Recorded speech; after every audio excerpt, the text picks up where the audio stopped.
Scams are on the rise, and crooks are no longer just using phones and the internet to trick people out of their money. This time, Oahu residents say they're coming to their doors. KITV4's Shanila Kabir found out about the latest scam to hit Hawaii. They approached my mom and dad. Waipahu resident Jill Martian says a couple selling fake jewelry scammed her mother-in-law.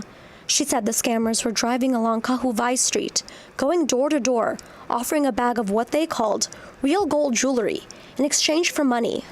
A check was offered to them and they said they couldn't take a check, they needed cash. So they had asked my family member to drive them to the bank, which unfortunately happened.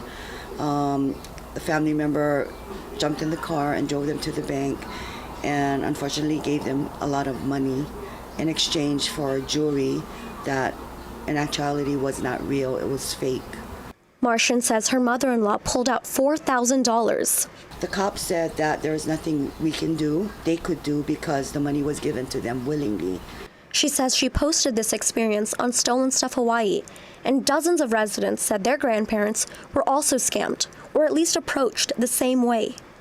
A Kalihi resident, whose identity we agreed to keep anonymous, says her grandfather was also a victim, who she believes to be by the same people. As he was walking home, he said a couple with a baby in a white SUV pulled up by him and begged him to buy their gold. My papa was not aware and he thought that gold was real, and he would also believe their fake story, saying how they just lost everything they had and needed money to fly back to California, and that they needed the money for the baby to eat. He believed them and he wanted to help them and handed them the $3,000 that he was supposed to use for security deposit. Both families said they reached out to Honolulu Police Department, and officers said there's nothing they can do but to warn the public. Really dangerous situation. They seem to target the elderly. They target our kupuna. They target those who are very kind and easily gullible. Kitchen says these scammers are not Hawaii residents. He says the last time these instances were reported at this rate was in 2019, and said victims were cheated out of more than $100,000.